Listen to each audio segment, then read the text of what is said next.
Chapter 52 Bad Things Happen to Heroes. Gear up! Lindsay gave the order mid-afternoon.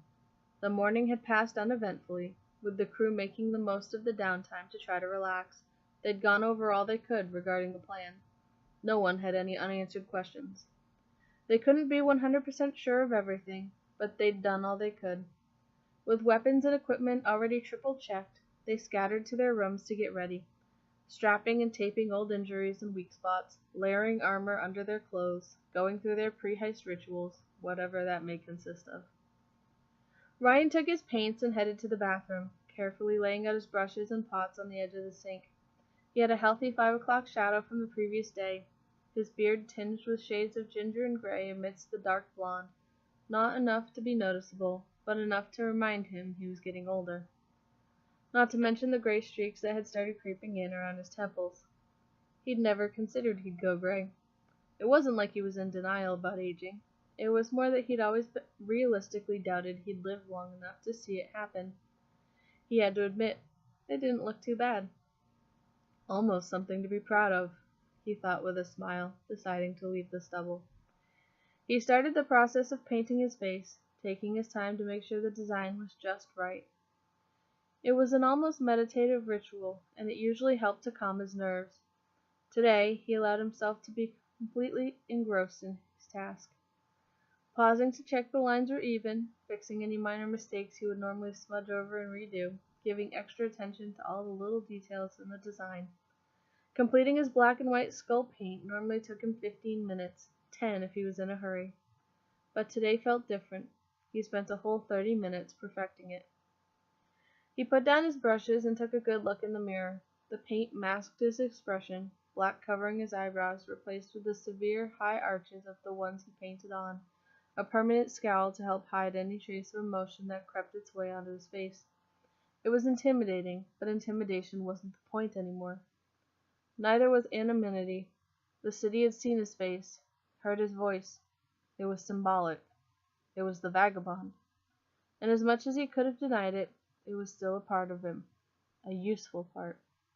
As terrifying as it was that he wasn't in complete control, deep down, it was still him. He just had to trust himself. A knock at the door startled him.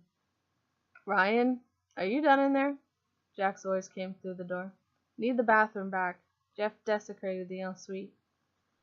Ryan chuckled at the use of the word desecrated, opening the door as he packed away his paints. "Wow, that looks really good. Well, terrifying, I suppose." Ryan smirked, only serving to make the display creepier, his piercing blue eyes all that remained to get a read on. "Thanks, Jack," he said cheerfully. "All yours." He started to head out, but Jack put a hand on his shoulder to stop him. "Ryan, look, I never really said thank you for coming back, for everything you did. And I'm sorry. I've been a real asshole to you, sometimes when you really didn't deserve it." "Did Jeff put you up to this?" Ryan asked, sensing a pattern and knowing Jeff's MO. "No, actually, he didn't. But I may have overheard what he said last night about you getting the raw end of the deal. He's not wrong. And I've been responsible for some of that too. And I'm sorry." Ryan smiled warmly, but realized suddenly that probably didn't translate through the face paint. "Thanks, Jack," he said in the most sincere tone he could manage. "If it's any consolation, I understand. I forgive you." Jack looked relieved. "That means a lot. Now, I actually have to use the bathroom, so get out." Ryan laughed as he closed the door behind him. The mood in the living room was deceptively light. The lads were lounging on the long, white sofa, Jeff hovered around the kitchen, and Matt was practically horizontal, he'd slumped so far down in the recliner. The only thing hinting at the gravity of what was about to go down was that they were all geared up in their trademark outfits, soon to be covered by the protective garb of the LSFD uniforms. Gavin wore his navy, slim-fit silk shirt, gold-rimmed sunglasses hooked in front, hair gelled and preened into place to look just stylishly messy. Michael had dusted off his soft brown leather jacket, the snarling Lone Wolf logo and phrase "Confide Nemini" of the Special Airborne Unit emblazoned on the back.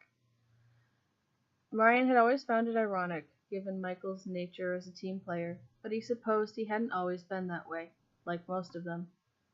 Meanwhile, Jeremy stood out in Technicolor, a vulgar offense to fashion in his bright purple blazer over an orange t-shirt and disturbingly yellow pants, and bright red hair, which he, thankfully, covered with his cream-colored Stetson. Yet still, somehow, he managed to pull it off. He did say he was going for memorable. I'll give him that. Shame it'll be covered. Ryan eyed the box of firefighting overwear next to the couch where the lads were lazing. Hope this works. He was just about to open his mouth to ask how long they had, when Jack emerged from the bathroom in his Hawaiian shirt, foregoing his usual shorts in favor of jeans. Harder wearing, marginally more practical for ziplining, or maybe he was just getting colder as he got older. Ryan certainly was. He wore jeans religiously, and he zipped his black and blue leather jacket up over the black t-shirt featuring the Deadpool logo that had been left for him. Well, he assumed it was for him. This seemed fitting at any rate, and it was in his size. Across the kitchen counter, pouring himself a glass of some green juice, Jeff had suited up. Much like Ryan, it looked like he had taken his time to make an effort. The suit was clean and ironed, crisp white and black, and his bow tie was impeccable. He'd even waxed his mustache. Ryan's hand went to the knife at his hip, thumbing the hilt as he looked around at the crew. His crew. If anyone could do this, it was them. He trusted them with his life, and they trusted him. He was finally starting to accept that. You guys want to suit up? Lindsay came into the room with Trevor on her heels and gestured at the box. Matt, you too. I know you're driving, but you still need to look the part.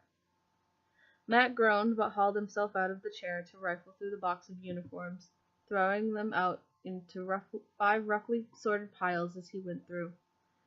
Jeff immediately slid into his spot on the recliner. First off, though, I have an announcement, Lindsay said, clasping her hands together as the room went silent. For obvious security reasons, as well as more personal ones, I'm stepping down as head of the Fakes. It was a surprise, but it made sense, given she'd been exposed already, and a few of the crew nodded, notably Michael. He would have been much happier knowing she was no longer in direct line of fire. As of today, Lindsay continued. Okay, well, technically as of a few days ago, but now you know. Trevor will be your new boss. Trakes! Good job, Traco! Gavin congratulated him. Hey, thanks, man. Trevor smiled and blushed slightly. There was little doubt he'd do a fine job, though. Kid was a genius, after all, if a little twisted. Kinda perfect for the job, really.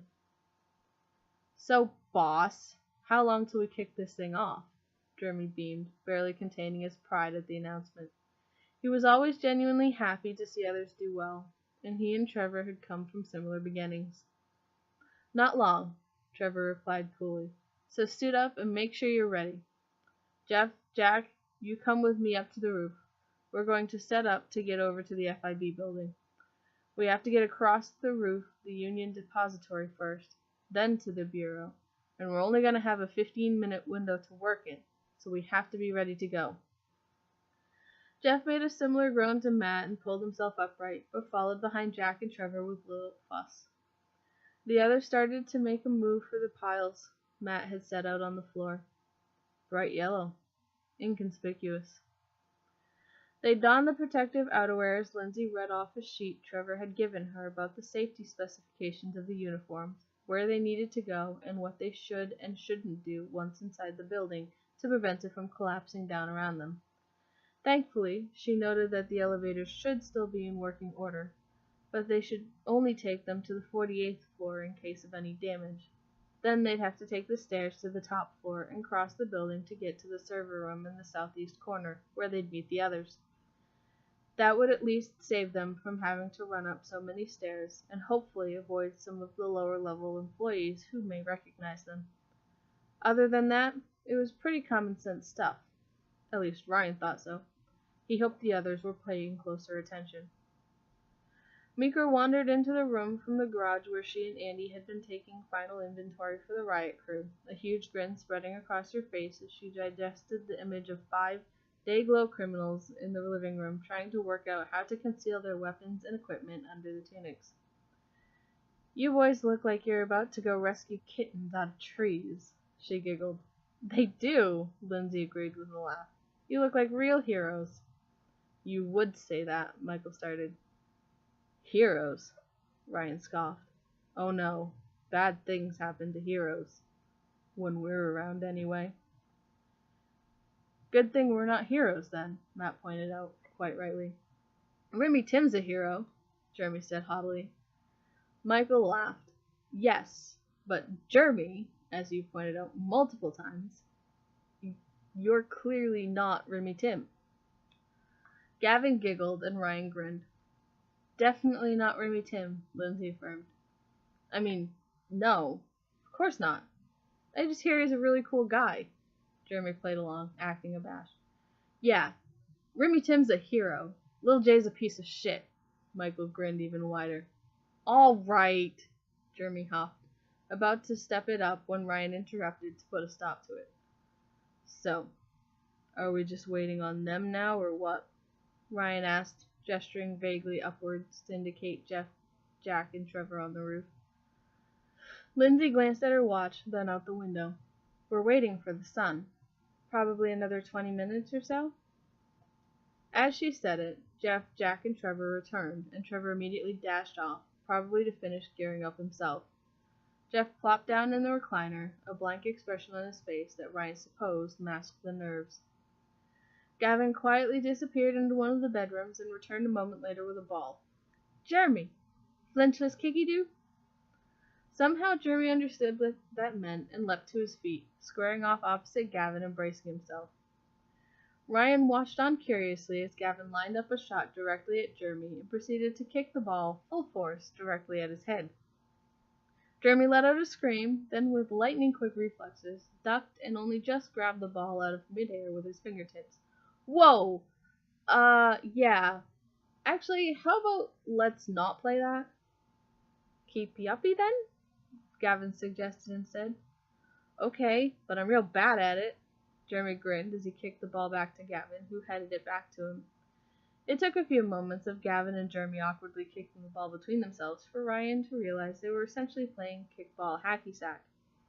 He and Matt immediately moved to join in, while Jack went to talk to Lindsay, Mika and Andy, who had just come up from the garage, while Michael stood back at a safe distance. Jeff just sat where he'd plonked himself in the chair and didn't budge, despite being in the middle of the game. "You guys sportin'?" he asked teasingly as the ball got increasingly out of control, resulting in wild, ultimately useless flailing as they attempted to prevent it from hitting the ground.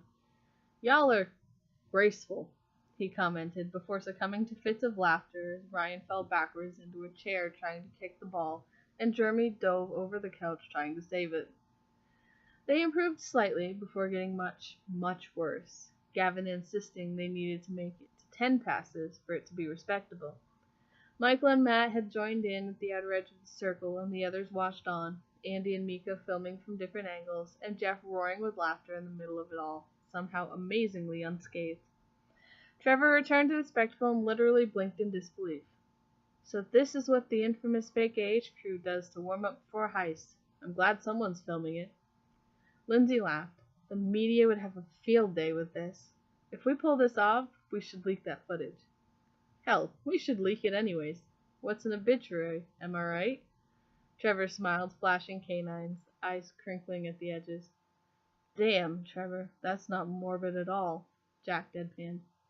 The others laughed, but at that moment Gavin headed the ball with a little too much force in the wrong direction, and it went sailing into the TV, causing it to sway dangerously, and Ryan to leap to try to catch it in case it fell.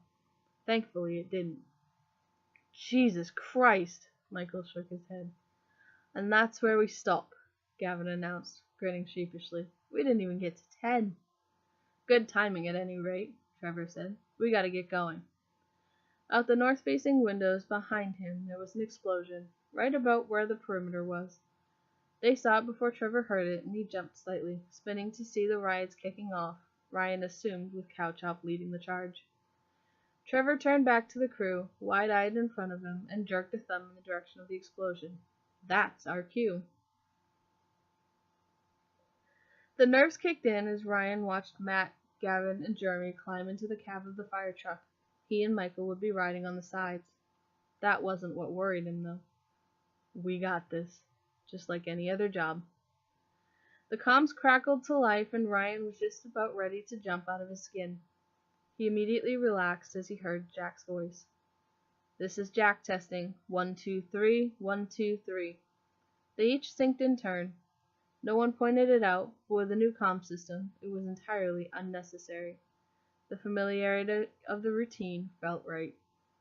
"And this is Trevor. 1, 2, 3, 1, 2, 3. Wind howled through the comms on Trevor's end as Ryan realized he must have been on the line crossing buildings. Trevor would be going in with Jack and Jeff to give them more backup if things went pear-shaped. That was some small comfort. Lindsay, Mika, and Andy would be coordinating from the apartment and supplying the other groups and support teams on the ground. Funhouse and the Attack Boys were due to turn up any minute now, with Cow Chop and the Rides soaking up the LSPD resources and the Kind of Funny crew guiding them. They should be able to break through. "All right, first responders, y'all ready to get that siren sounding?" Trevor called out above the wind howling through his comms from their position on the rooftop. By now, they'd be on the roof of the Union Depository, getting ready to run a second line to the roof of the Bureau. "I cannot wait," Matt replied. "Well, here goes nothing," Trevor announced. There was a moment of silent anticipation as they waited on confirmation the device had detonated. "Whoa!" Jeff cried out. "Did you see that?" Gavin and Jeremy replied simultaneously in completely contrasting tones. "No! What happened?" And, "Sure, Jeff, with my X-ray vision." "The side of the building blew out," Jack explained. "It was incredible. It was raining glass." "All right, gents, we gotta move," Trevor reminded them. 15 minutes, remember? Matt, that's your cue. Give it 2 minutes and then get over there. You guys need to be the first on the scene." "Got it." Matt hit a button and the door to the garage started to roll open. A pair of vans were just pulling around the corner and headed straight into the garage. Mika and Andy stepped out of the elevators as they pulled in. The timing was eerily perfect. The windows of the van rolled down, and Ryan was just able to catch Kovic and Bolin as their own truck pulled out. "Good luck, guys," Ryan called out to them. "You too, man," Kovic called back. "Give 'em hell." "Bring 'em down, boys," Bolin yelled, to the sound of cheering from inside the van. Again, Ryan's spirits lifted. "We can do this." Matt turned on the siren as soon as they left the driveway of the garage. They had only a block to travel. In the shade of the buildings, Ryan looked up and could just see the line Trevor, Jack, and Jeff had used to cross over to the building. Then he saw it detach from the FIB side and fall away. "We're here. There's a chopper up here with us.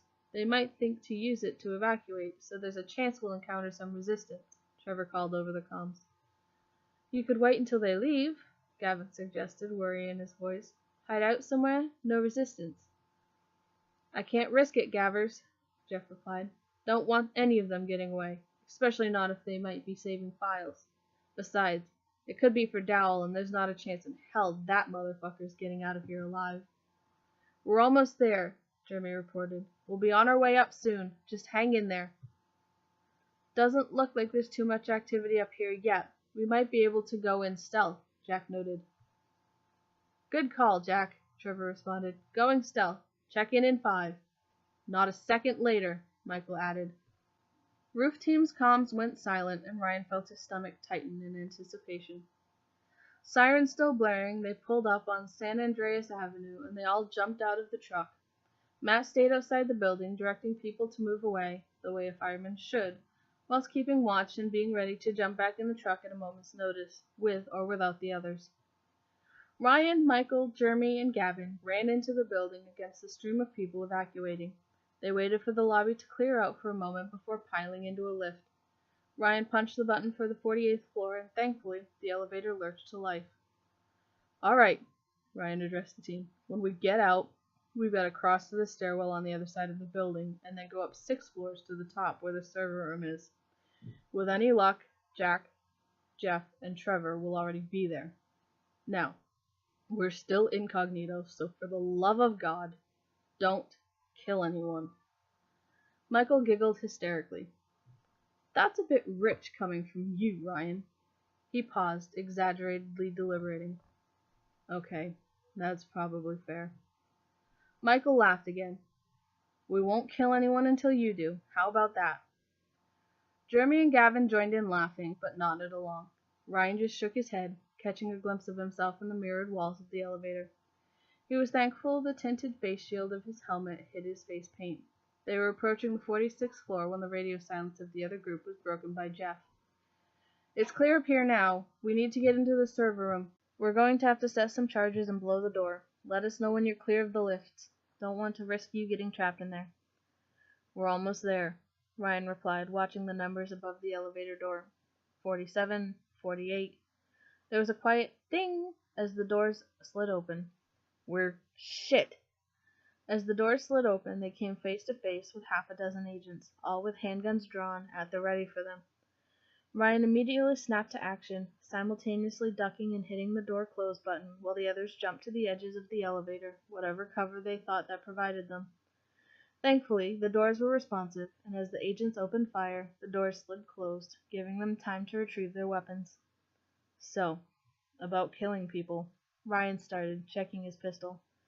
Jeremy already had his out, aimed at the door, ready for them to open again, and Michael and Gavin weren't far behind. "I think we can assume that rule just went out the window," Jeremy added with an adrenaline-fueled giggle. "Ready?" Ryan asked. "Ready," the others all replied. "Jeff, we'll be clear in about 30 seconds, but we've got some company. We'll take care of it." Ryan hit the door open button and steeled himself. There was no way no one was getting hit. It was the closest situation they'd been in to the proverbial fish in a barrel. He took solace in the fact they were all wearing heavy armor. He'd made sure. As the doors opened, he threw himself into the open space and opened fire, catching the closest two agents off guard and scoring lucky blind headshots on both. Somewhere above them, an explosion went off, and suddenly an alarm rang out through the building. Shit, that wasn't part of the plan. Well, neither was this. Improvise. Ryan kept shooting. He caught a bullet in his armor right in the gut, knocking some of the wind out of him before the others took the remaining agents down. "Everyone okay?" both Ryan and Jeff asked in near unison. The lads looked shaken, but they were all okay. "We're good, Jeff," Gavin radioed back. "Good. Get your asses up here. We won't have long. We need your explosives for the servers. We used ours on the door. Trevor's wiping the stuff now, but we need some more time." "On our way," Ryan affirmed. Ryan checked his armor. It was damaged, but still mostly intact. It could probably stand up to a few more hits, but he'd have to be careful. "So, change of plans," Ryan said, looking around at the lads. "Everybody dies."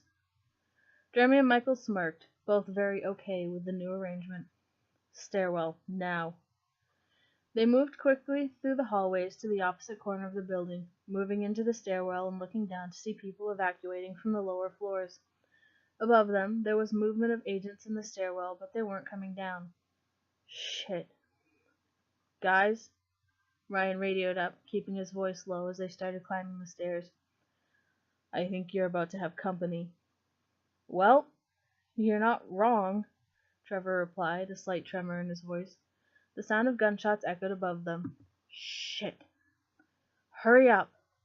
Ryan picked up the pace, leaping up several steps at a time ahead of the others. "Trevor, talk to me. What's going on?" "We're taking fire.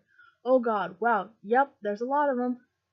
"Sit tight, Trevor. We're coming." The comms went disturbingly quiet, but gunshots continued to ring out. Ryan glanced behind him. The others were about a flight below him now, but he reached the door first and paused for just a moment. He took a deep breath and consciously reminded himself that Jeff, Jack, and Trevor were in there as a means to cool his burning trigger finger. He pushed the door open, and immediately several guns turned to train onto him. But as soon as he laid eyes on him, he knew the target he wanted in his sights. Ryan's blood ran cold.